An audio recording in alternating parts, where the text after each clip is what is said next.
can help people. This guy is it's late at night, and there's a guy up on the rail of a bridge with the river down below, and a minister's walking by, and he looks. He can just tell the guy's about to jump, and he yells out, "Don't do it!" And the jumper says, "What have I got to live for?" You know, and the minister says, "Well, what about God? Do you believe in God?" The guy says, "Yeah." He goes, "Me too." What faith? Christian, Jewish, Muslim? He goes, "Christian." The minister says, "Me too." Catholic or Protestant? The guy says, "Protestant." The minister says, "Me too." Baptist, Methodist, or another one? He says, "Baptist." "Me too." Southern Baptist or Northern Baptist? Northern Baptist. Minister, "Me too." And then the minister says, "Northeastern Convention or Great Lakes Convention?" And he says, "Northeastern." The minister says, "Me too." Schism of 1894 or Schism of 1812? Guy says, "Schism of 1812." The minister says, "Die, heretic!" and pushes him off. Very funny. That was a joke. That was a joke. Or it kind of passes for a joke in my world. It was fantastic. Yeah. So This show's a lot of fun. that's right. This is not the show. Let's be clear here. I hope not, because if it is, this show is missing an audience. There we go. 9 out of 10 Chinese people didn't get your joke. Okay, sorry. All right, onward. Pressing Okay. onward. Okay. So a horse goes into a bar. Bartender says, "Why the long face?" No, actually, the horse goes into the bar and he orders a double scotch.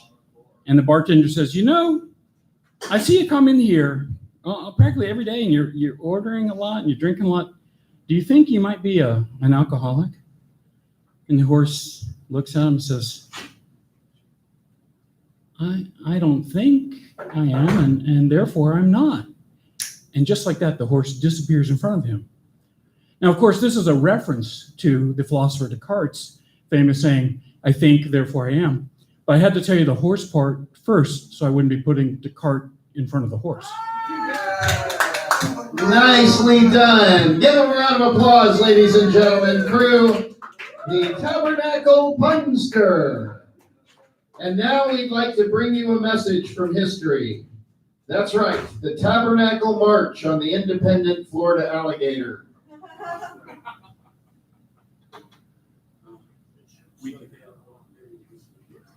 Hell no! Hell no! UFOs have got to go! Hell no! Hell no! UFOs have got to go! Hell no! Hell no! UFOs have got to go! Hell no! Hell no! UFOs have got to go! What is Reverend Angel Dust all about? Weed! Yeah! And weed! Yes! What is the alligator all about?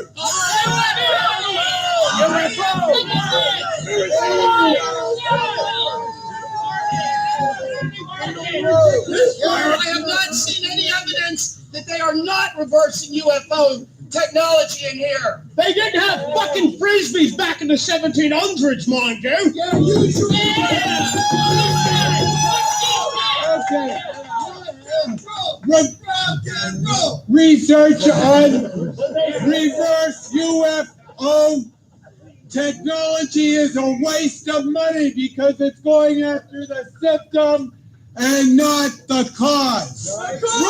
Reverse UFO technology, i.e. drones, are a waste of money because the real problem is war. War! And that's what's happening here at the alligator. It's always They are that reverse engineering make UFOs. war. I have not seen any evidence they are not doing that. Don't forget about the Easter Bunny, Reverend. Yeah. If we were all naked with the Easter Bunny, maybe they wouldn't have any war. Yes!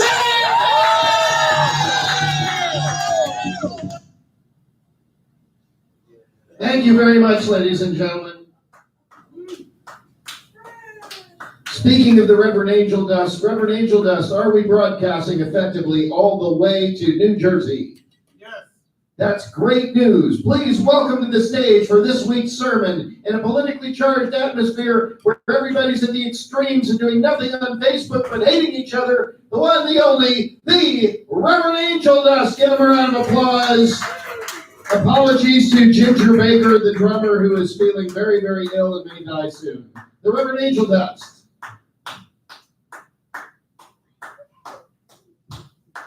Special prayers for Ronald Dump. He's being, impeachment proceedings have officially started. We love Ronald Dump because he is a garbage president. And we love garbage here. We love the dumpster. We love everything that's within it. And we love America because it's nothing but trash, compost, and it stinks. Freedom of speech, awesome. And that's why we love Ronald Dump, because he is the kingpin of all this stench. And he is the embodiment of stench. Hallelujah. God is bless I everyone. think I can smell his balls from here. That's right. And it doesn't matter if you're a Demoblican, it doesn't matter if you're a Republican, because America is beautiful because it stinks, and it's rotten, and it's composting, and it will grow fabulous weed. Hallelujah. They have legalized marijuana in Canada. And pretty soon they are going to legalize marijuana in America. Canada only has 50 million people, and the United States has, about 400 million people. But after they legalize marijuana, it will have 500 million people, which will be 10 times the amount of people as Canada, which means they will be able to sell marijuana to more people. Hallelujah. Pardon? A boner? What? Boner. Canadian boner. More boners in America. What is a boner? A big mistake. That's not what I was saying. She said we could take them We can over. invade them. We can take the Canadians over. Okay. Right.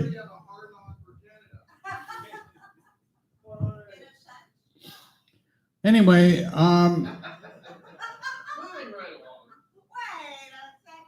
the doctors in the United States don't know a lot. They don't know. You go in there, they take you, they listen to you. They don't know anything about your symptoms. They don't know anything about your disease. They don't know anything about how to get you better. But the one thing they do know about is marijuana. And marijuana is really great because it cures everything. And that's why we have the best medical system here in America, because our doctors only know about one thing, and that's marijuana. Can it cure abortions? Yes. Can it cure death? Yes. How about rats? Yes. What about infestations of love bugs in Central Florida? Yes. I'll be damned. I gotta get me some of this marijuana. That's right. And that's why marijuana is the greatest drug in the world, because it cures everything. God is blessed. Hallelujah. Anyway, are there any special prayers? Ginger Baker. Ginger Baker. Yes. I'd like to have a special prayer for radical Islam. Radical Islam. They blew up a great big oil refinery recently. And that's why the oil has gone through the roof, and that's why they're going to need marijuana to propel the power plants that will provide the electricity for the people to ride their popular vehicles. I'll ride your popular vehicle. That's right. Thank you. So, any other special prayers? Madonna, Granny, skateboarding, That clown from that movie. the clown from the Not movie, yet, the other one, the one that just died. the Roach Buddies. Roach buddies, all roach buddies all over the world. need As love. Roach Buddies haven't ate yet. They haven't ate. They haven't ate in a while. They need to eat. Okay, hallelujah. Hallelujah. Any other special prayers? For the patio outside where people go to escape the show. All right, that is crustacean reproductive organism. Yes, that's what they're doing out there. Because they're all a bunch of crustacean reproductive They're organs. fucking crustaceans. Right. Which is the theme of the show this week. That's terrific. That all tied in then. Crustacean reproduction organs. Yes. Any other? Okay. Our mother, Our mother, who growest the greatest green greatest green, up there in the Ojambosphere, up there in the Hedonism, under the influence under the influence of the domestic of the domestic that they trim up there. that they trim up there. Omillo is that herb. It's so funny, there's only two people here and they're talking to each other. Oh, high and holy is the Oh, great holy is the Stumpster great mother. Stumpster mother. Officer Friendly, Yes, please forgive me I forgive you. if I cut you off on 6th Avenue. If I cut you off on 6th Avenue, The rolling plastic bag across the road looked like a rabbit, the rolling plastic bag across the road looked like a rabbit, and I swerved to miss it, and I swerved to miss it, which I did. which I did, But unfortunately, I cut you off. but unfortunately I cut you off. And if she finds anything suspicious, And if she finds anything suspicious, I have no idea how it got there. no idea how it got there. Jesus must have put it there That's an idea.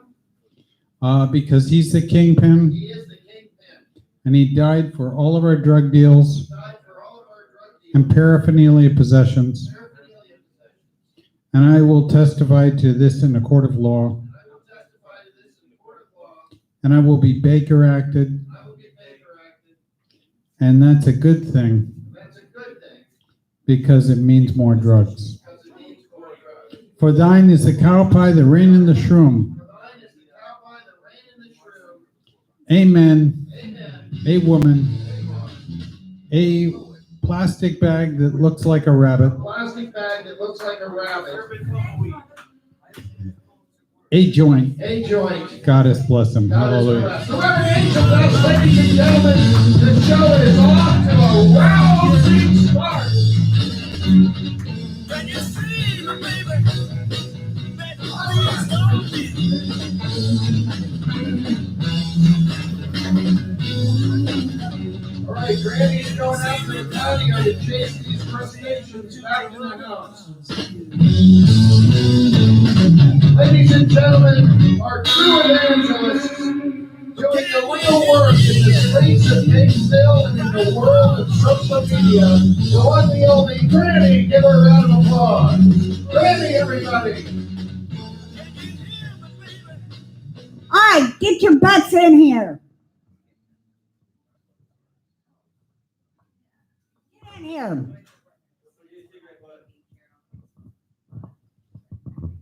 Excuse me, ma'am. You gotta be quiet now, because this is real. Lord Heavenly Father, I thank you once again for allowing me to be here. I thank you for Tom, Alan, and Reverend Angel Dust.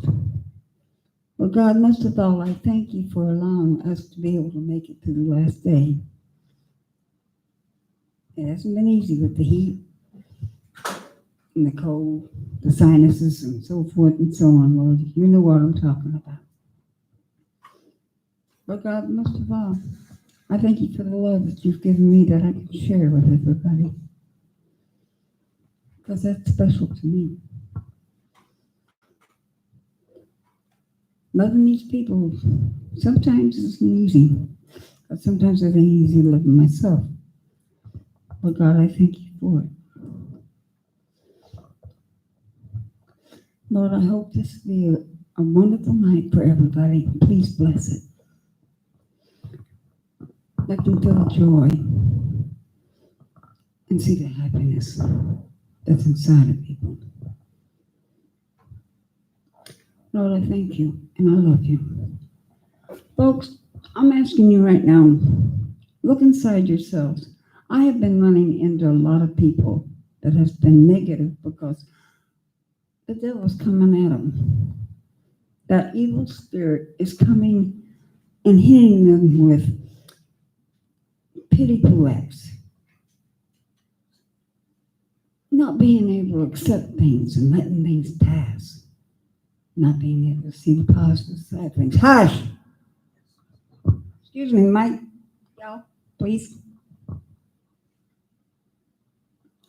Look, guys, it's easy to be positive. If you get off your lazy butts and look for it.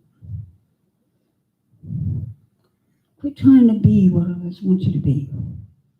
I want you happy. You're not going to be happy pleasing everybody else because you can't please yourself, too. Y'all are special to me. And I know you're special to God because you're all originals. But start being special to yourselves. You're worth it. Listen to what I gotta say because I'm telling you, it's real. It really is real. There's nothing fake when I talk to y'all. So quit trying to be fake with everybody else. Be real. If you don't like something, say, hey, this is what I need from you. This is what I want. Don't say, okay, we can do this, and then you don't want to. Be honest, be real, and be happy. I love y'all. Y'all have a blessed night. Granny, everybody, give her a round of applause. Ladies and gentlemen, we don't charge to get into the show. I realize there's only -4 people here. But if you have $1 or a quarter or anything that you have of value, and I have $1 that I'm going to contribute to Granny. Granny, thank you very much for giving us that uplifting message. I so appreciate it.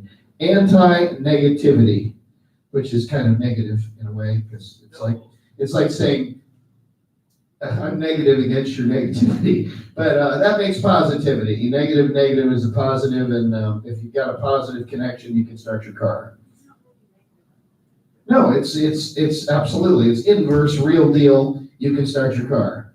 It's about getting your battery going, getting that car going, and ladies and gentlemen, if this car called the Tabernacle of Hedonism gets going any stronger, we're done. It's doomed. Hey, Alan, can I have a glass of beer, please? I feel like the show's off to a roaring start. And ladies and gentlemen, the only best thing that could ever possibly happen now would be if we found out something about our good friend Michael Garvin, the Minister of the Interior, who's laid out there on the couch, sporting a huge boner. Please welcome to the stage, Michael Garvin. Hey, Michael, what are you wearing? Cue music. Michael Garvin, everybody. Let's find out what he's wearing. Hey, there he is. Yeah. Yeah, baby. Oh, Michael. Come on, give him a move. Give him a move. Oh, yeah, I can't take it. Top on aisle 4. All right, what are you wearing, Michael? Neighbor, thank you for complimenting my penis. I've been impotent since 1984. But let's begin with the shoes. They're Italian. I bought them in Rome. I haggled them down to 65 euros, which means they were about $75. In this country, they'd be exponentially more. They're Goodyear welted, high quality leather, and it saddens me that these shoes are not available in this country for reasonable prices. Saddens me greatly. In fact, is Granny still here? No, she went Okay. outside. The real sorrow in this city is that fine quality Italian shoes are not readily available to the general public. That's the real tragedy in Gainesville. Bring your attention to the socks, also Italian. If I bring your, which by the way have sort of a gargoyle design to them, I rather like. Tom, could you pull them up a little bit so the crowd can see them? Thank you. Thank you. I'm not hurting anything there with your boner, am I? No, Tom. Ouch. I'm just kidding. Irish linen pants. Brooks Brothers 1970s vintage belt. Irish linen shirt, short sleeve. Sorry about that, neighbor. So you can see my long, slender arms. And I'm wearing a jacket, which is cotton jersey. It's more like a pajama top, really. Whoa, wow, look at that. That doesn't need an introduction.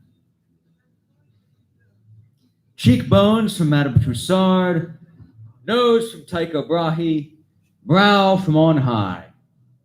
Michael Garvin, everybody, give him a round of applause. Thank you. Thank you. Thank you. That was what was Michael Garvin wearing. Thanks for sticking around. Ladies and gentlemen, next, Michael Garvin likes to wax poetic using the fierce powers of his cosmic mind. You can ask him any question about anything, and he will absolutely illuminate you here live on the stage at the Tabernacle of Hedonism in Undertown, Gainesville, Florida, home of the Fighting Gators and the Brain Institute. Did we win the last game? Anybody? Anybody know? I don't know. Gators. Hey, how many people raise your hand because they're thinking about this? Apparently, Gainesville is named after some kind of a scumbag, and it's a racist, and it's time to change the name. And the latest name that's been proposed by the Gainesville Branding Association is Gatortown. Who's in? Gatortown. Fucking original. Holy shit. I mean, by that, I mean, I just holy shit my pants. What a great name. God, Gatortown. Gatortown. Gatortown in a Undertown Gatortown is what we would be if we did that. That would be great. The only thing we're missing to get to true Gatortown is more luxury student housing and more luxury retirement housing. If we can get these two things going, get the college back into their shell, get all of the local arts back into its shell so nothing's really going on, and grow a whole lot more trees so you can't see what's going on, you know, the drugs. I think we got a good shot at this. Gatortown? Anyone? Anyone? Okay, Michael Garvin, you'll be entertaining questions from the audience now. And how many of you two would like to ask a question? Anybody? I can't actually see anything. It seems like there's thousands out there. There's a white arm. No, it's two. Yes. What am I allowed to ask? Anything. How many Skittles have I eaten in my life? Great question. Michael Garvin on Skittles. 2,634. I don't know. Recount, you know, those Skittles. Michael, do you have anything else about Skittles? Yeah, I have an amusing anecdote about the time I went to a, what do you call those things? A hookah bar with a bunch of female rugby players. They ordered Skittles flavored tobacco. They offered me some and I declined. Thank you. That was an excellent question. One of the best we've had in the last month. Anyone else? Yes, in the middle? Nothing? Anyone? Okay, I've got a question. What's the deal with coloring eggs to celebrate Christ? We asked that one long ago, but here goes. Yes. Yeah, so eggs were sacred to the Germanic goddess Estri and her rabbit consort. During the transition to Christianity, this this practice continued of taking Uggs and coloring them originally with beet juice and things like that. And now, of course, we have artificial dyes, and Easter has become Easter, and the rabbit man is still lurking in the background with Christ on his cross in the foreground. And a big fat Christmas boner. Well, you know, when someone is dying, they often do attain erection. So there's a very strong likelihood that the Lamb of God was sporting a heart-on during his, consummatum est. Yeah, anyway. Okay, let's hear one from... Hold on, I see a hand. One more. Yes, in the back. You. Skinny jeans. Yeah. Good one. Good one. Skinny jeans. Thank you. Oh my God, there's so much to say about this. If we look at style in the late Quattrocento, the 1400s, it looks like people are wearing skinny pants, but in fact they're wearing leggings, which they draw together and then have a cod piece. Remember, Jamie used to make cod pieces, and to bring the two together. So it looks like they're wearing skinny jeans, but they wouldn't be able to move back then because if they were wearing skinny jeans, there'd be no spandex. Beginning in the 1960s, when spandex became readily available, skinny jeans were essentially born. Today, they continually afflict us. Having said that, I had a reputation for wearing them in the late 90s, where I was known to the public as the Matador. Michael Garvin, everybody. Hold on. Something's happening. Something's happening. I have to add into the skinny jeans here. At one point, skinny jeans were called stovepipes. That's right. Stovepipes. That's right. Anarchy, everybody. Filling in the details. I remember in the late 90s being, older people telling me I was sporting a pair of stovepipes. Right on. Michael Garvin, everybody, the minister of the Interior. Thank you. One of the best shows we've ever done for 4 people, Michael. Hey, where's your art show going to be this art walk? It's going to be at the bank, Colonel Dutton's vault. Colonel Dutton was a Union Army veteran. He came down here as a carpetbagger, and he became the most prominent cotton salesman in Gainesville when he opened the first bank in 1879. Tom, if you could go onto your Facebook and like the Colonel Dutton's thing for Mike Garvin, it would attract people, or so I'm told. All right, I'll do it. Thank you. Oh, by the way, is Tapeworm coming on next? Yes, he is. Won't you take me to Murder Town? Nice. Thank you, Michael Garvin. It's time to hear songs about serial killers. Please welcome to the stage one of the greatest performers ever at the Tabernacle of Hedonism, the one, the only Tapeworm. Give him a round of applause. We'll set him up. Get ready to kill. Now's a good time to get that drink. And don't forget, there are no trigger warnings. So when he lights that firecracker out of your mouth, whatever happens is just going to spray. How are we doing? How many people are watching us from New Jersey? It's going to spray. A lot of things are going to spray when I get done with this show. Okay, you have 3 broadcasts on at once? I think we should have 9 broadcasts on at once.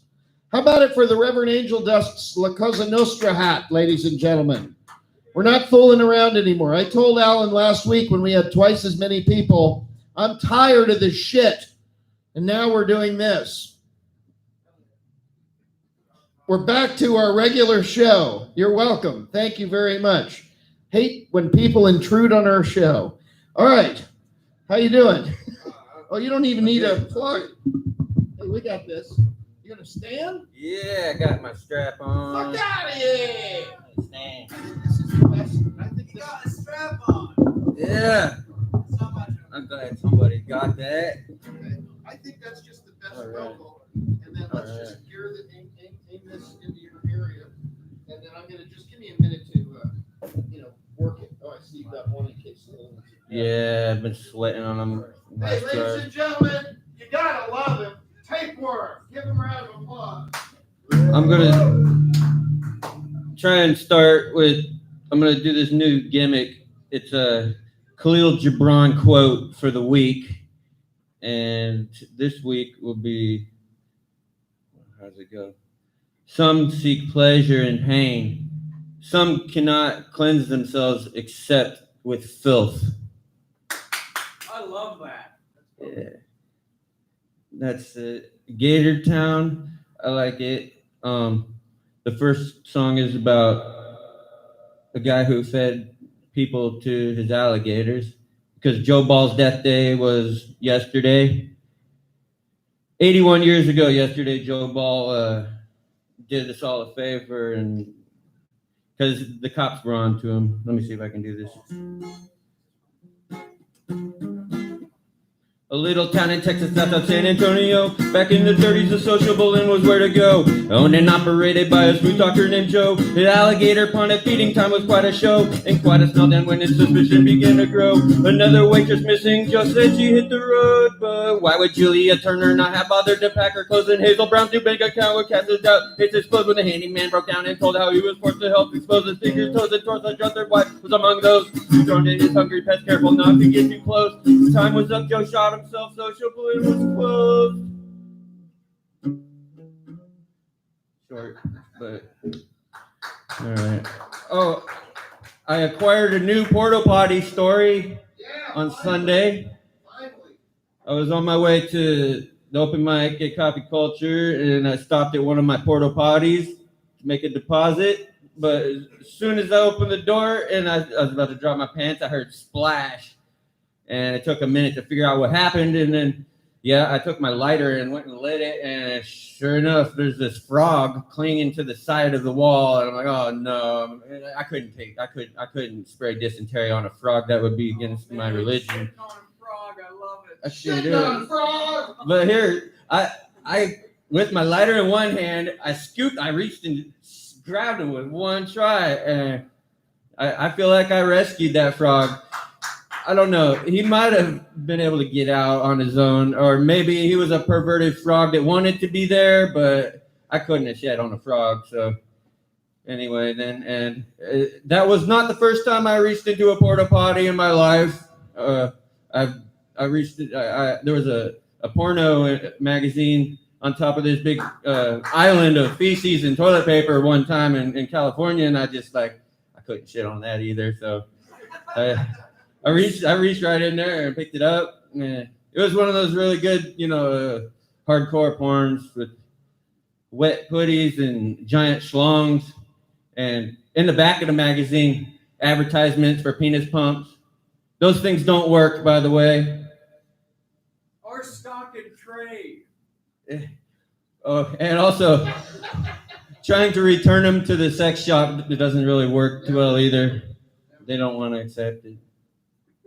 Anyway, I'm glad there's only like 4 people here.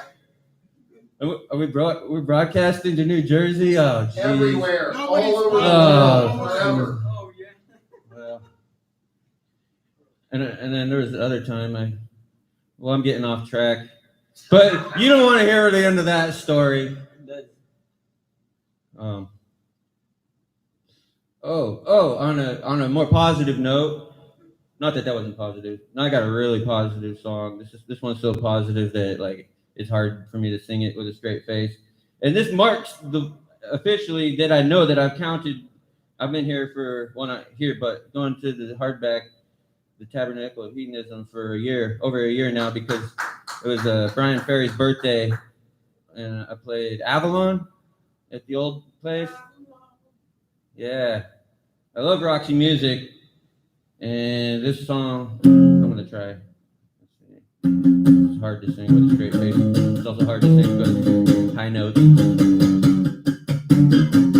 All your cares, they seem so far away.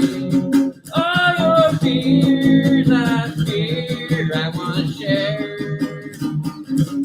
Now I know there's a future for all of us. Not so long ago, I was so scared. You seem so sad, I can see through your twisted smile. So unsure, always confused.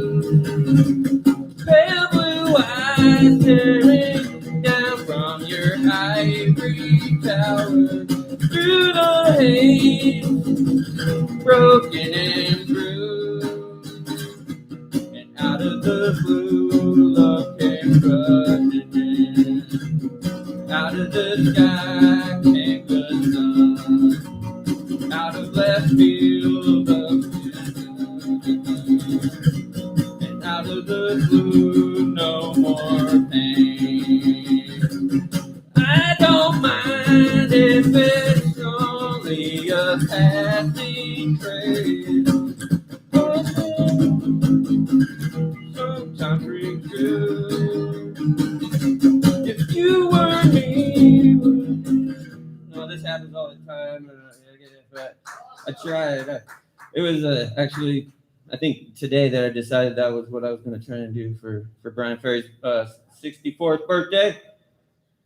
Also, there's a German serial killer who turned 50 today, but I can't pronounce his name. It's like Olaf Dater, the German granny killer. And I looked for the poem that I was writing about him, but I couldn't find it. But 50 years is a nice round number. It's also John Bonham's 31st death day. So I'm gonna play Stairway to Heaven in its entirety. Thank you.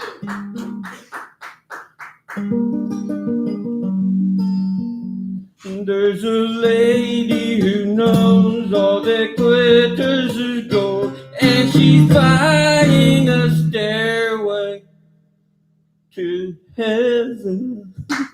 I might have forgot a few parts. That's my favorite version of this song. Zeppelin should play the whole thing like you do. Yeah. I want to hear Lawrence Welk play that. Huh. He's not going to play that song, Michael.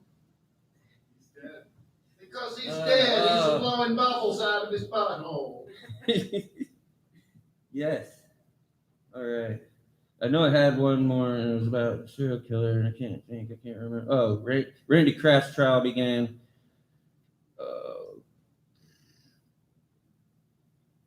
31 years ago. His trial began on this day. It was still before midnight. Or was it tomorrow? God damn it. Anyway, this is about Randy Kraft.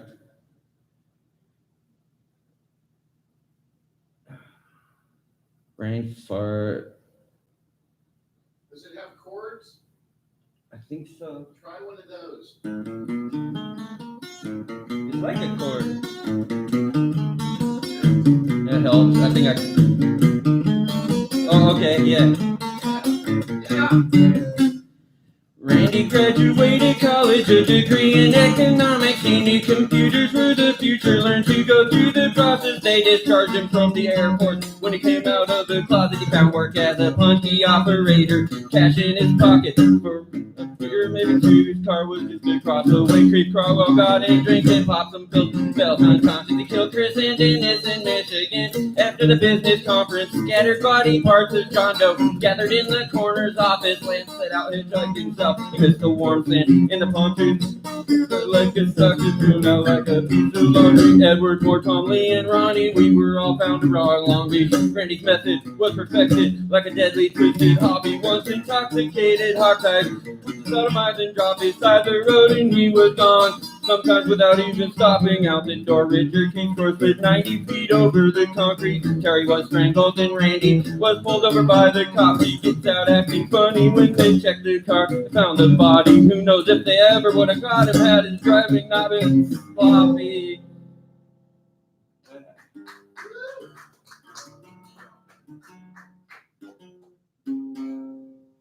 Oh, well, I'm pretty much done, but there's one thing I do when I fuck up really bad. It's really quick song. Daffodils and irises, daisies and dandelions. Take another life with a mind of flower violence. Slowly in silence, suffering the climate's dryness. Take another life with a mindless flower violence. Mindless flower violence. Alright. This one's a cover. Oh, these do feel a little wet, so I don't know if it's gonna happen. I want it to happen. Let's all will it to happen. No. Well, I All got right, you two. got one more chance. This one's wet too. I think it's gonna happen. No, it's wet. I'm feeling it. Try it out with a big lighter. It's gonna work. What? No. This is gonna happen. We're gonna make it happen. No. Well, And then he blew his face off. it was so hot and humid, and I rode 20 miles to get here today, and this is just... You know, on boner night, this is really, really a catastrophe that you couldn't get your firecracker off. Somebody in the crowd's got a boner. It's showing on the chair. Something's going. We gotta do something. See the shadow on the chair? That's right. There's a shadowy boner on the chair. Reverend, get on the social media and let's get us a black cat firecracker over here. I'll bring them in a bag, a sandwich bag, a Ziploc next time. Well, let's get some Ziploc bags or whatever we need. This can never happen again because everything was going so perfectly, and now look what happened. Oh yeah. Ooh. Also, I gotta try and sling my CD, sell my seed. I want to trade it for a nugget. If you don't have ganja, I'll accept cash or beer. But my girl's birthday is coming up real quick. Oh, we need to have a celebration right here at the Tabernacle. Yeah. And we're almost out of ganja, so it's like, I just wanted to publicly announce that I am in the market for some ganja. I don't really have weed, but I got CDs. Can I buy you a beer? Yeah. Oh, is that a rhetorical question? There you go. That's a start. That's how you get me off Work stage. our way up. Ladies and gentlemen, a round of applause for the one and only Tapeworm. We'll get 2 pops out of him next week, ladies and gentlemen. Sangs, what do you got for us? Sangs is next, ladies and gentlemen. We're just going right to the creativity. We're closing with my really, really long, obnoxious poetry reading. And for that, you may all leave. I hope you do. But in the meantime, stick around because it's Sangs. What do you need? Yes?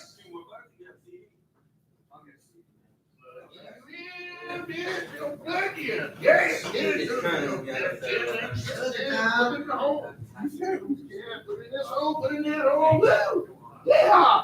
Number 8. Number 8 is great. Sangs. Put that shit up with the UFO sound. Damn that shit in here. Don't get the basketball. Yeah. Right. Now we're getting somewhere. This show's better without people, I realize. All right. It's a magical night. There's symmetry. This is the way it needs to be. God, if we can get just some of these people to leave, it's fantastic. Sangs, you're looking good. We chased out all the bitches. I mean, this is perfect. By bitches, you mean those men? Yeah, exactly. Crew and his, whatever that, and his, you guys were yakking over the axe, you know. You were yakking over the axe, admit it. No, they were yakking over me. They were yakking over me, and I was trying to concentrate. Anyone got a guitar pick? Oh my God, what else do you need? I know. All right. Part of a rap. Yeah, that's true. Who's got a guitar pick? I got one, but Find the speaker over there. this is my only one. I got you. Reverend, how do you feel about the show so far? That's beautiful. I think it's got good Thank you, Tapeworm and Danny. separation. Excellent. All right, here we go.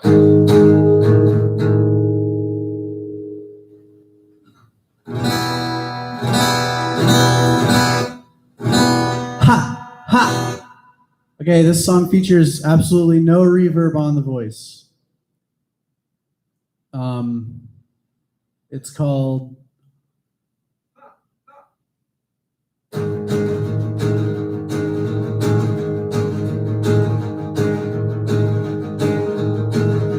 Hawk Mountain.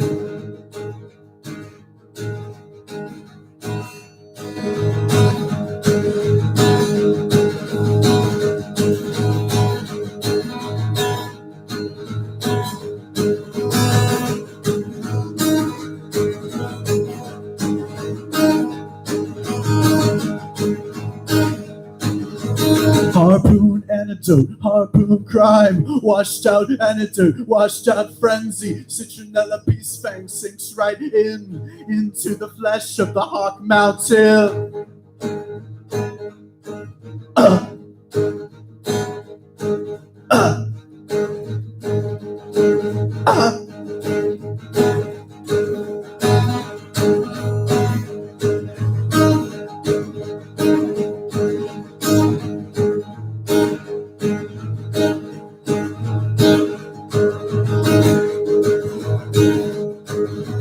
Downtown overflow, soft shell code, cemetery podium, dark harmonious. If you're holy, take to the sky. If you're a devil, die, die, die.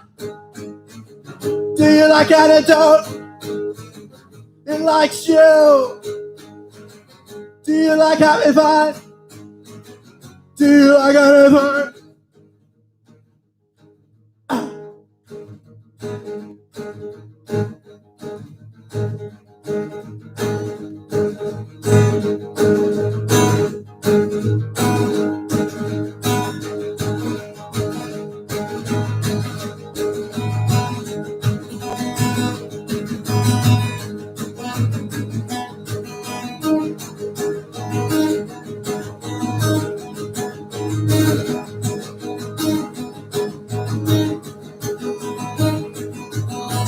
You feel everything. I feel wrong, wrong, wrong, overbite, wrong vacation. If Valhalla doesn't let you in, navigate back to the vines you came from. The vines you came from.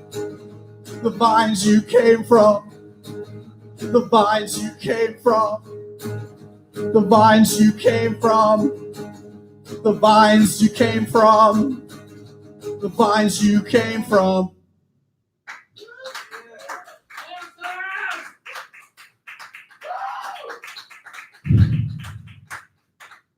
Thank you.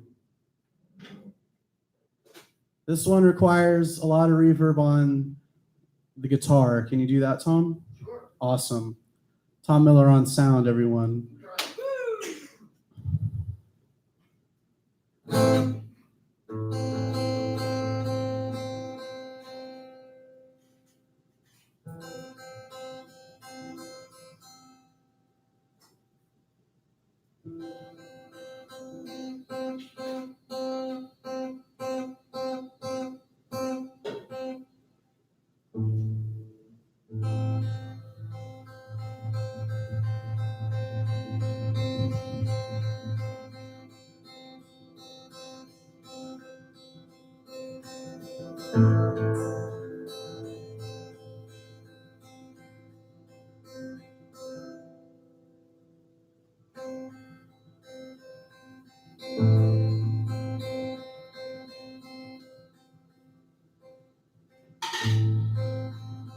You're not sleeping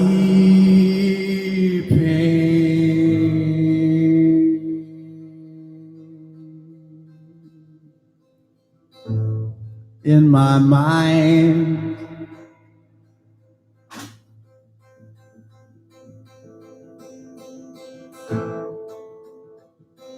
You are losing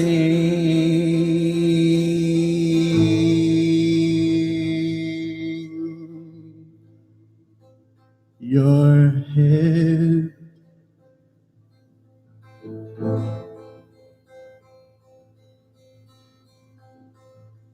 You are hurting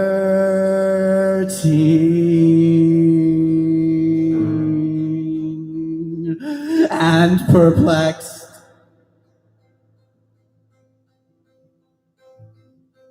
You're searching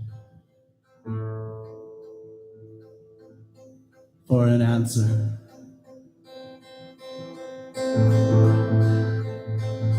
An answer you will not find.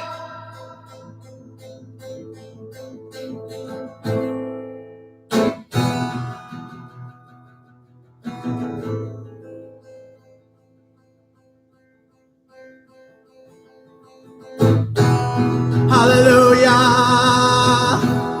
hallelujah, hallelujah.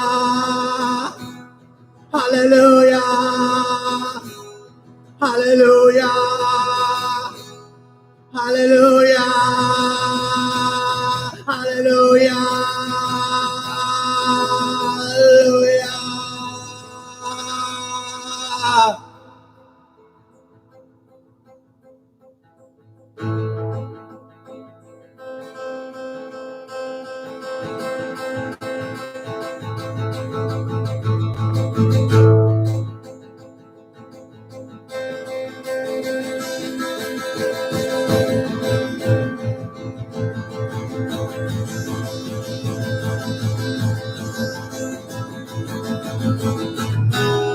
Hallelujah. Hallelujah. Hallelujah. Hallelujah.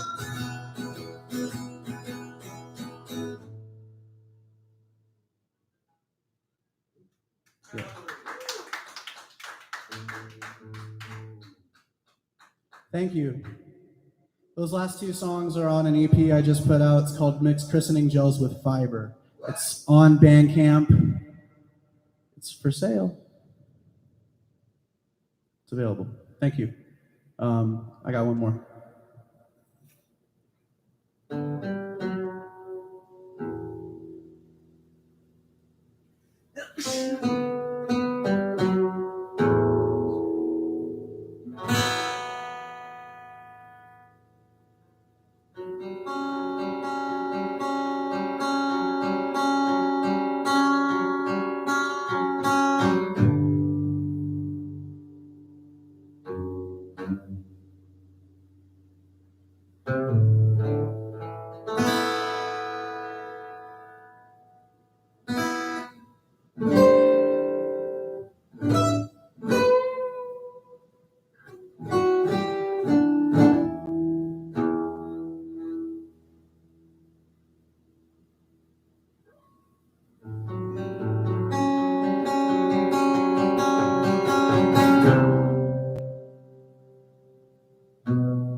Thank you.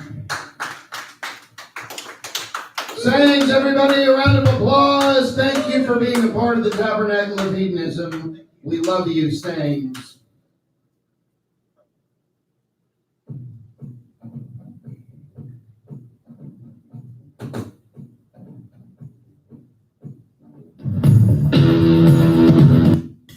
I'm Eustace P. Zeffirelli, and I'm going to talk about the end of Game of Thrones. A lot of people are saying on the internet how disappointed they was at the Game of Thrones, the way it ended and all.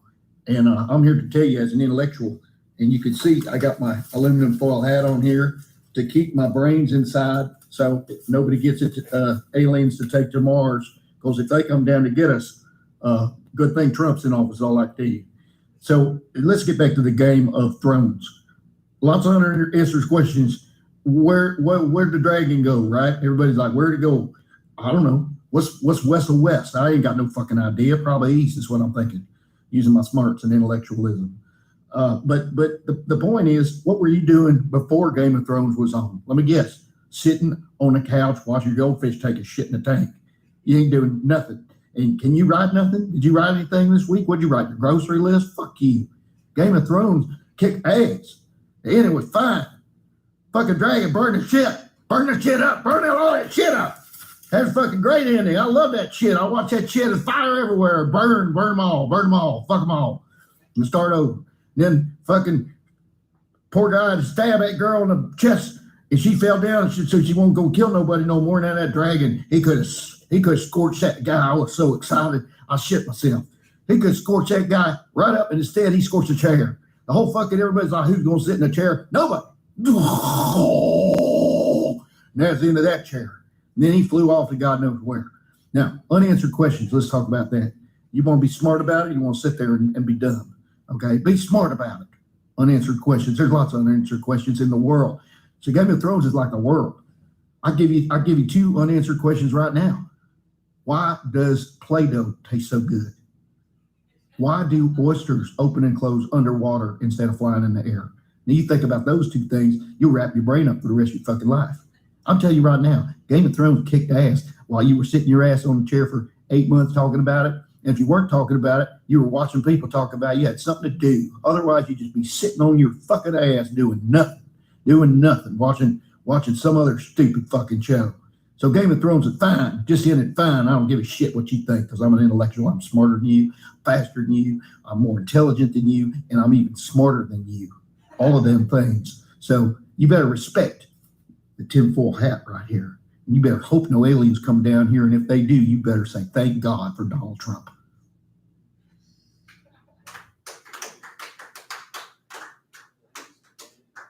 Ladies and gentlemen, please welcome to the stage to read out of his book, I Stuck My Heart with a Typewriter and Sopped Up Blood with These Pages, Tom Miller. Thank you, thank you. Oh, thank you very much. Thanks, Tom. That was a great introduction. Thank you so much. Yes? Oh, I thought you said question. I was like, oh, how exciting.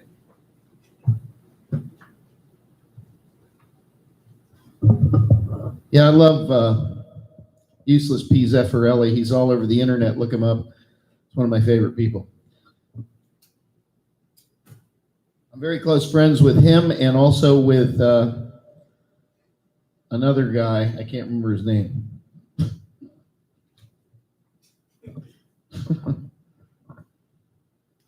This is a 68-page book, and I'm going to read it all. Just kidding. I'm going to read some of it. I'm just going to go through it and read it because I really like to be on stage reading poetry, and it doesn't really matter who's there because I mostly just read it in case anybody's watching.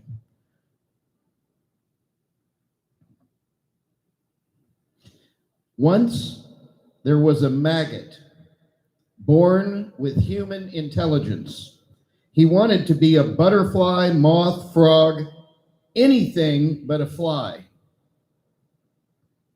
The maggot turned and writhed and turned, writhed, and pupated into a fly. Thank you. That's a story about futility. Here's a short poem I wrote. Doesn't have a name. I get weird on beer. Queer. Thank you. That's a poem about sucking dick. Somebody's got to do it. Yeah. This is one of my favorite poems I ever wrote. It's called Texas Hold'em. Play poker? Asked Stan. Sure, said Dan. Stan anteed, mounted, butt-fucked Stan in his man-can hole. Thank you. This is another one, and this, unfortunately, is based on a true story, but I'll just read it anyway because I think it's a sign of the times. When the drugs wore off, After I got the hair out of my mouth, wiped the swastika off of my forehead with soap and water, iced the bruises, soothed the fresh tattoo on my ass that said "Enter here," pulled the silver chopstick out of my urethra and the shampoo bottle out of my asshole, I thought, how great this might have been with me and at least one other person. Thank you. Michael, this one's for you. Thanks, babe. What do you get when you cross an octopus? I don't know. A blessed octopus. Thank you. Love it. Thank you. I will be reading, by the way, what I consider to be the most reprehensible poems in this book. This is called Love.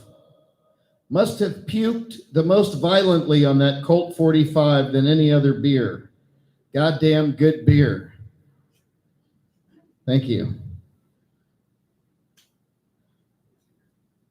Okay, this is one of the best poems I've ever written. It's very short, and sometimes the best poems, you can ask any Japanese person who writes haiku. The best poems are about illuminating the most amount of feeling with the least amount of words, and that's what this poem is about. It's called Betty's Sweaty Lip. A girl named Betty's lip was sweaty. Thank you. Real proud of that one. By the way, none of this is going to stop anytime soon, so, stick around or leave. When are we going to get some Danny? Danny, the comedian, said he was going to come here. My friend Danny is a great comedian, but he only performs in his mother's basement on YouTube. And I think he's only done 2 or 3 shows. I'm hoping he'll come out tonight. It's been about 15 years he's been working on his act, and he's only ever written 3 jokes. Tonight he told me he had a 4th one. And if you're lucky, maybe Danny will come out of my sack and perform for you. But you got to be lucky. Gee, Michelle's still here.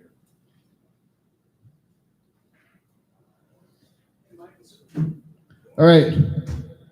This poem is called Rebel.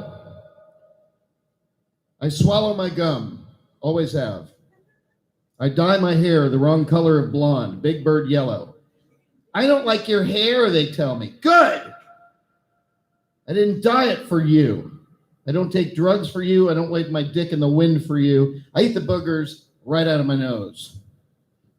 I eat them like steak and penicillin. I spell penicillin my own way, P-E-N-N-I, Cillin. I piss on the side of the toilet. I drink on the bus. I don't fasten my seatbelt. I smoke in the no smoking zone. I don't say yes, sir, to authority. I shit in the punch. Jerk off in the dog dish. If you text message during my poem, I'll kick your goddamn ass. I won't. No, I won't do it your way. I don't take advice from my betters. Fire will burn my hand. I'm going to stick my hand in there. Nobody ever got wise doing everything right. Nobody ever got smart without breaking the rules.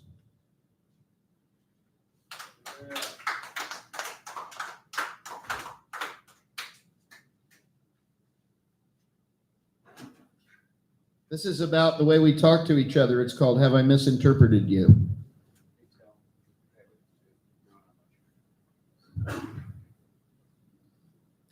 Hi. What? You're beautiful. Fuck off. What? Fuck and off. What did I say? Shit, I'm sorry. I thought you were somebody else. Who? Tom. I am Tom. Right, get away from me. Tom Miller. Who? Tom Miller. Oh, shit. I thought you were Thomas Reed.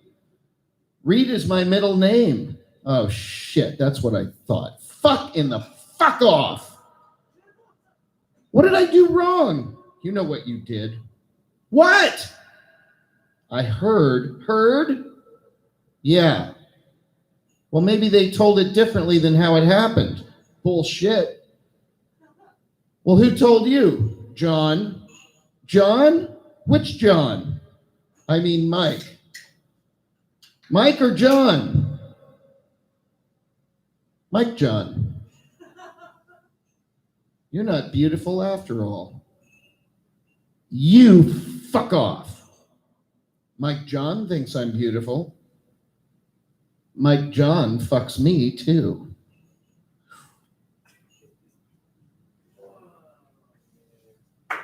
Yeah.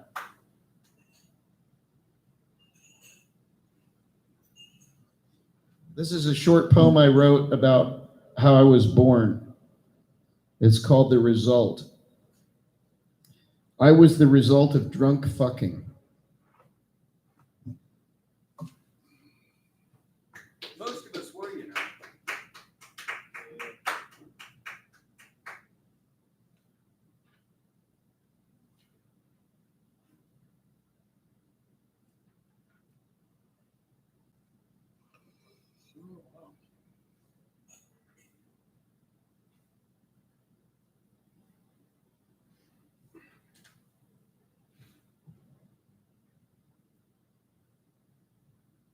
Unidentified flying object. These little things bother me. Like, for example, the fact that what is happening happens differently than how it did. Like if a butterfly goes by and you see a bird instead. Who's to say what it really was? Maybe when you saw it, it became a bird. I'm pretty sure it was a butterfly, but I didn't look so carefully. It might have been a cricket. Did anyone see a cricket? Another little thing that bothers me, when you tell me you'll be there if you can make it. That leaves ambiguity, and if you don't show up, I can't complain because obviously you couldn't make it. If you did show up, then you made it. Either way, you win. I think it was a butterfly. At least when I was looking at it. Maybe it was everything we all saw, a bird and a cricket too. Another little thing that bothers me is when I want to meet someone. If our eyes lock, I look away. It's my shyness. I'm thinking the other person will notice my shyness and come over to talk to me. What actually happens is they see me turn away and figure I don't like them. That's the total opposite of how I feel. There's no way it was a cricket. No fucking way. Or when I feel good, but I just don't show it on my face. Someone passes me and says, "Smile," which makes me angry. Sometimes I don't smile when I feel good. Sometimes I smile when I'm sad.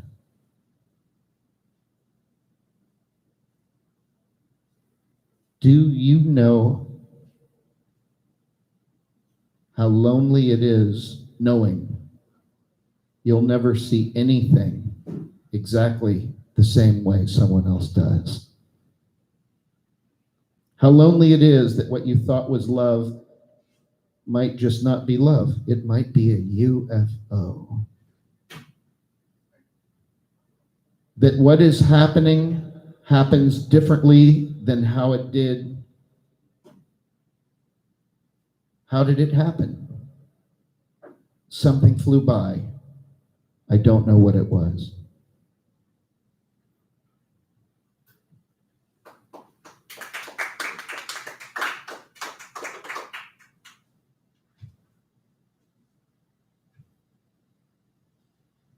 The little girl who was really mean. Once there was a little girl who was really mean. One day she was playing in the yard when her mother shouted from the house, "Get in here, it's dinner time!" The little girl who was really mean didn't want to eat dinner. She wanted to play in the yard, so she went over to her mother and stabbed her in the brain with a rusty screwdriver.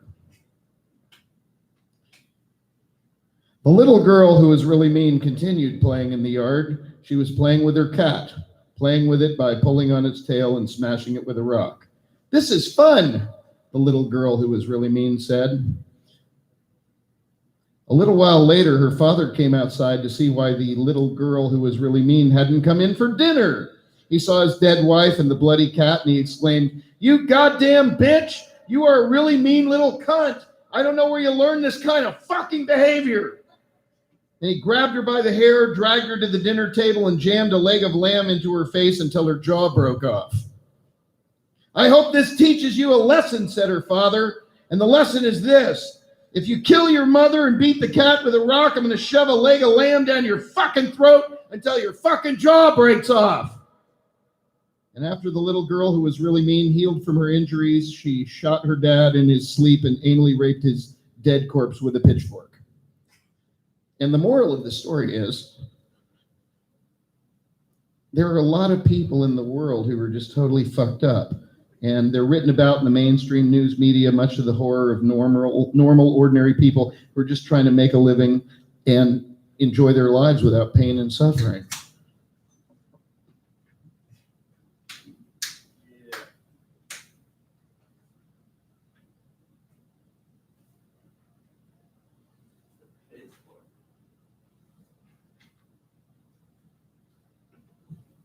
This is a poem about love. It's called "Today I Decided I'm Going to Get You Back." Today I decided I'm going to get you back. I don't care if you don't love me or even like me. I'm going to get you back anyway. It's not up to you anymore. It's a decision I've made. Now, how to do it. First, I'm going to inform you. I'm having you back. You'll just have to accept it and deal. Second, lunch and flowers. You can't beat lunch and flowers when a decision has been made. Third, I'm going to make you feel good. Whatever it takes, money, hugs, a big dick in the ass, whatever. I got it handled. And if I have to push an old lady in front of a moving vehicle, I am having you back. I'll kill children in a schoolyard with a shotgun if I have to. You are coming with me, bitch! This was meant to be, asshole! Cocksucker! Most people let love die. I'm gonna beat on love's chest, cut love's throat open, and make it breathe with a fucking straw. I'll electrocute it, resuscitate it, blow life into it, will it back from the grave. I'm not a quitter. I'm taking a stand. The love we had will live again, and there's nothing you can do about it, you piece of shit. You dickhead, you asshole, you mindless, soulless, rotting garbage that the cat threw up and the dog ate. I'll get you back so that we can relive the glory days when you lied and said you loved me, and I believed it.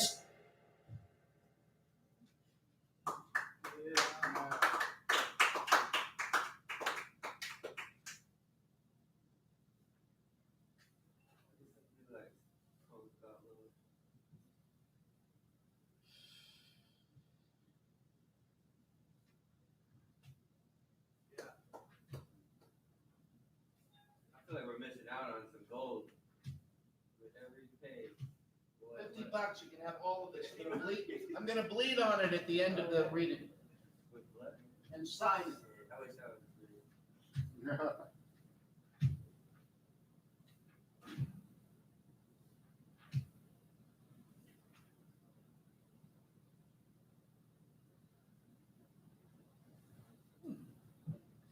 Burn, baby. I wanted to set you on fire, but now I really do. Not just in a poetic way. I want to throw gas on you and light a match. When you wake up screaming, I'll say, now you know what it feels like to be me.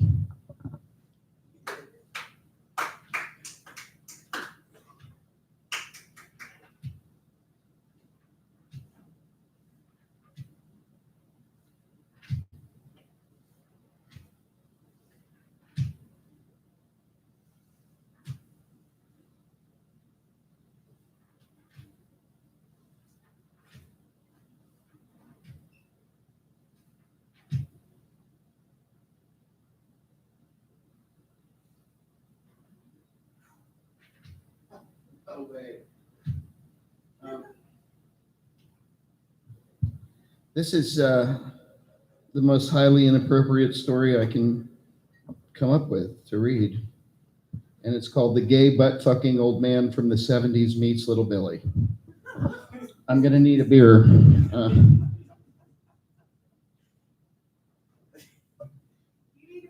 Yeah, my friend Clay Arnold, who's a professor of English, he told me never confuse the speaker with the author.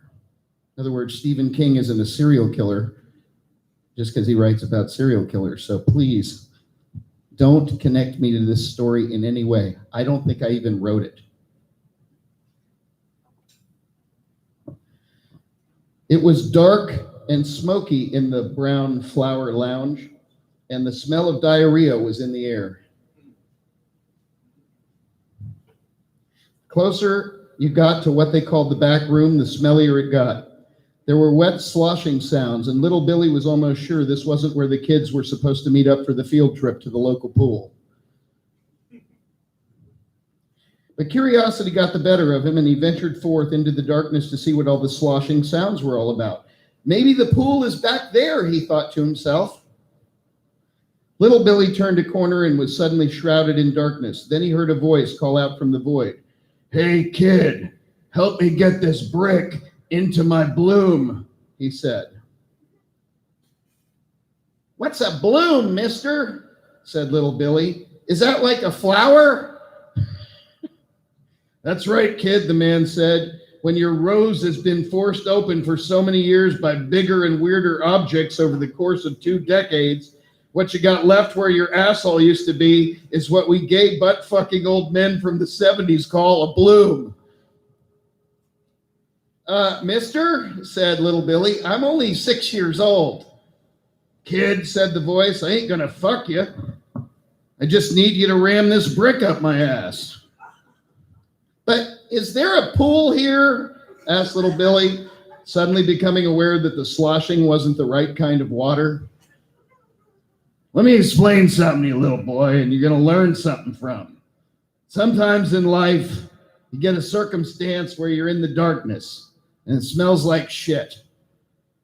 There's an anxious bloom plumping out of an old man from the 70s ass. And he's going to need a little help getting a goddamn brick stuffed up in there. So, way I see it, you got 2 choices.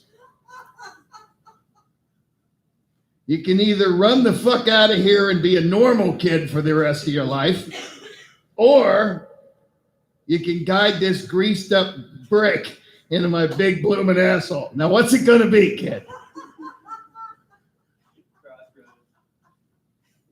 Now, little Billy thought about this for a while.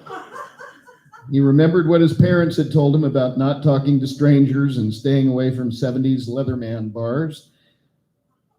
And then he remembered all the good advice he got down at the Catholic Church from Father Diabolical Suckadingy. And from the confusion of the completely mixed messages, little Billy was going to form his first decision all on his own, a decision that was going to be uniquely personal and one which would set the course for the future of his life. "Sure, I'll help you out, mister. Where's that greasy brick at?"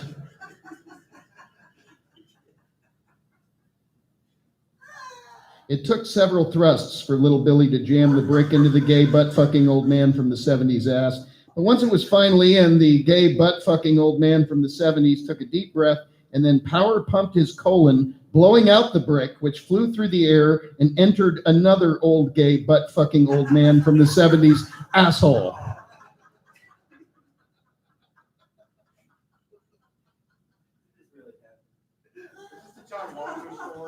Then that gay butt-fucking old man from the 70s in turn butt-chucked his brick into another gay butt-fucking old man from the 70s ass. And so it went back and forth down the line of leather bar slung sissies until everyone finally blew a hot, steamy load.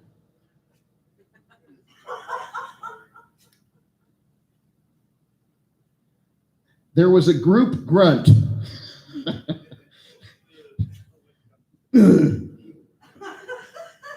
followed by sighs and moans of pleasure. The slings stopped swinging on their chains, and the odor began to gently clear away as the mop man came in with his bacterial disinfectant spray cleaner.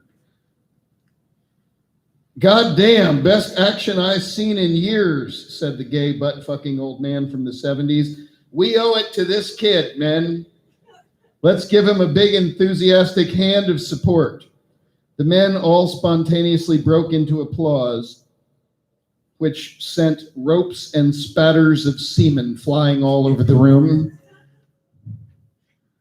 Little fella, said the gay butt-fucking old man from the 70s, you helped us out real good. So now we're going to help you out too. We're going to help you get exactly what you need. There was a long, thick, hard, angry, purple, wet, uncomfortable pause. And then he said, the public pool is right across the street. Go out the door you came in, look both ways, which is real good advice for a kid. And then cross the street and you'll surely find all your little school buddies over there having a great time swimming. Gee, thanks, mister, said little Billy. He ventured out of the brown flower lounge across the street and to the public pool where all his classmates were laughing and playing in the water. Little Billy dove into the pool, splashed innocently around a bit, and found a perch by the ladder at the deep end. Suddenly, little Billy formed a second big decision of his very own, a decision that would affect him and all his little friends for the rest of their lives. A course was set, a path had begun. The future looked gay and rosy. The world was filled up the ass with possibility. And in the glory of that one liberating moment of reflection and independence, little Billy closed his eyes, smiled brightly, and began to shit the pool. Yeah.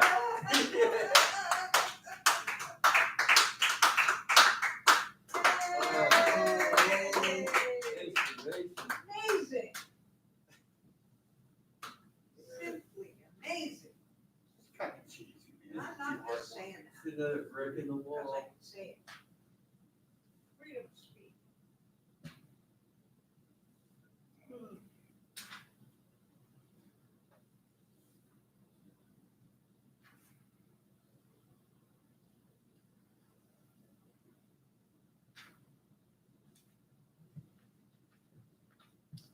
Blood on the typewriter. Above the parenthesis and asterisk keys, blood on the typewriter, spilt in the service of poetry, as if a murder had been done, as if menstruation had occurred, as if a baby had been born, screaming and wide-eyed and smacked on the ass to life, to breathe, as if an old man coughed up the blood from his lungs, just as his metaphors flew over the mountain like a bird, a bleeding bird, a reminder of the pain, a symbol of the struggle, a monument to the flow. We dare not clean it. Typewriters are not for museums, as love is not for poems. It is the other way around. To know what is inside us and bring it out into the world. There is blood on the typewriter. Good, dark, rich, red blood.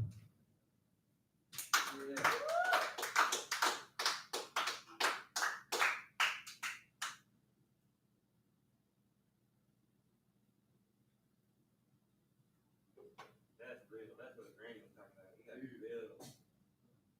Oh, I forgot the rousing conclusion.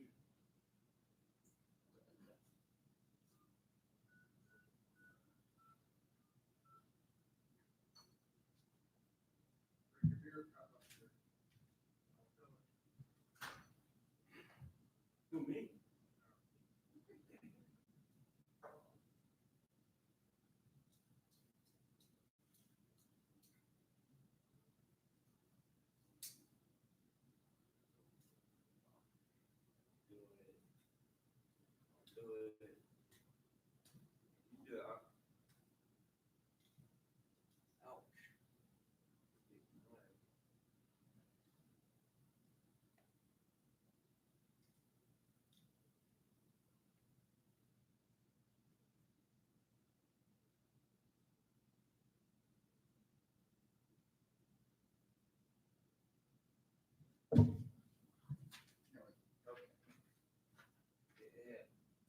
A little underwhelming, but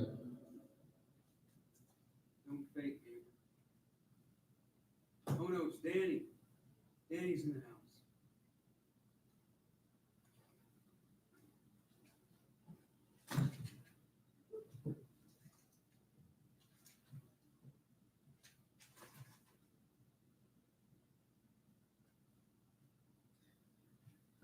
finally, ladies and gentlemen, he's one of the greatest comedians I've ever seen.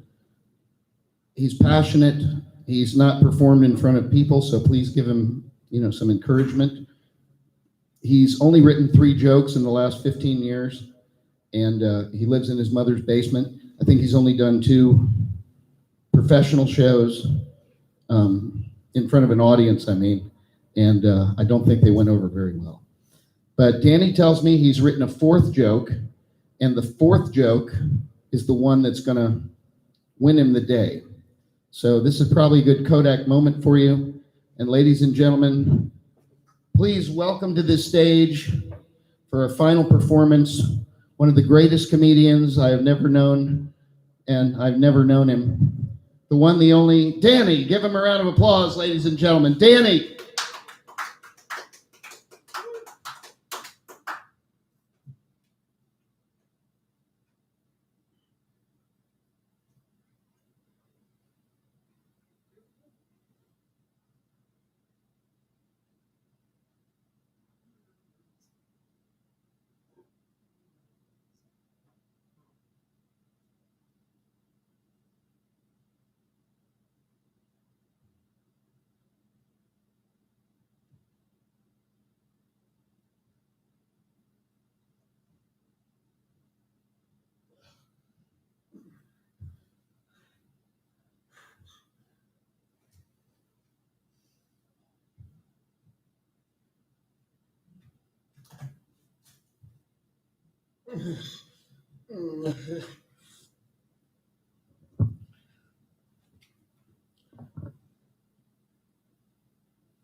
Hi everybody, it's me, Danny, a comedian. I do jokes.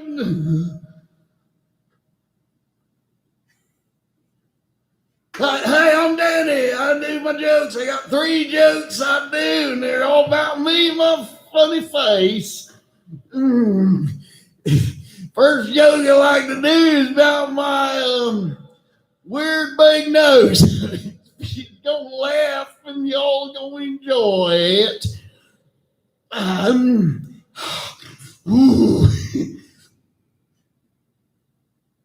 Yeah. Hey, I'm Danny, and here's my first one. And I wrote this one all by myself in the basement where I live in my mother's house. Who's got a big... God damn it. Fuck me. Hey, everybody, I'm Danny, and here we go. Who's got a big nose? I do.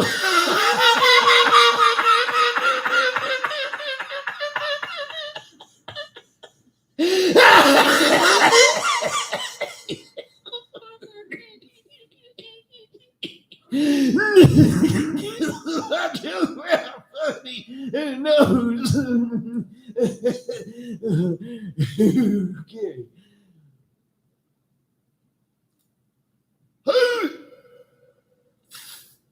Who got?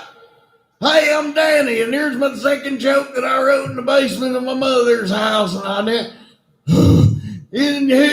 I'm Danny. Who's got big ears? I do.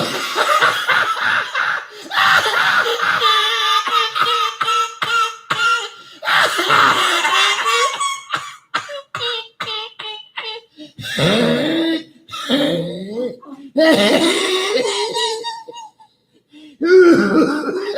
funniest one.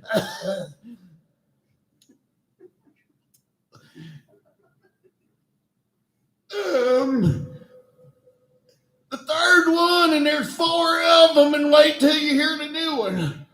But you probably heard this one before on the internet where I do my comedy.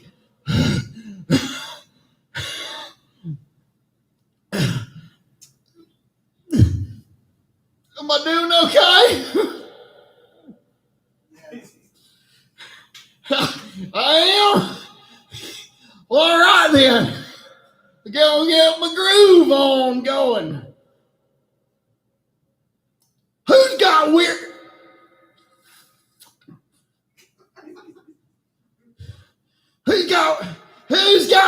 Who's got weird eyes? Danny does.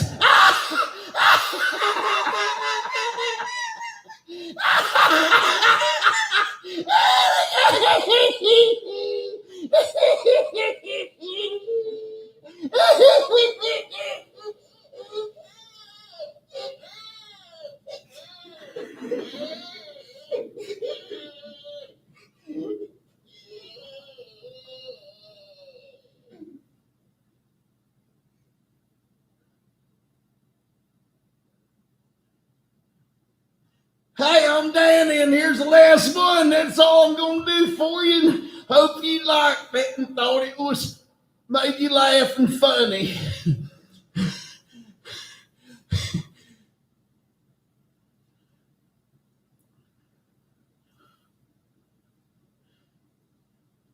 My dick is so big.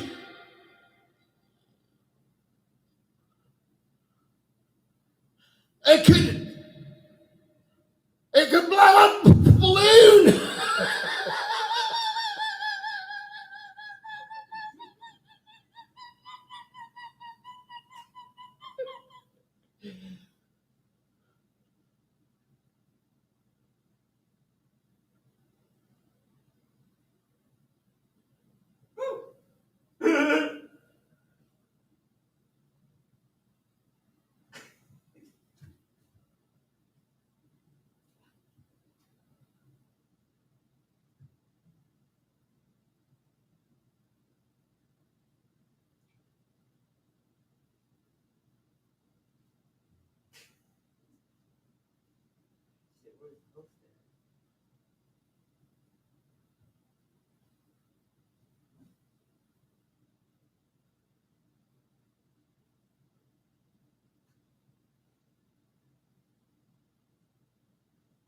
Thank you.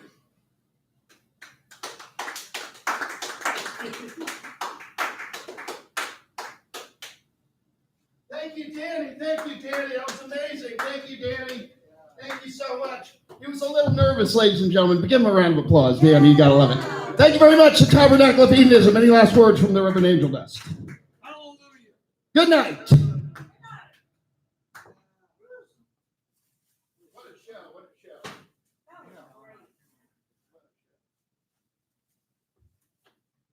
think I liked it better when I was at home watching it on my phone. And that's all I had to say about it. What the fucking shit.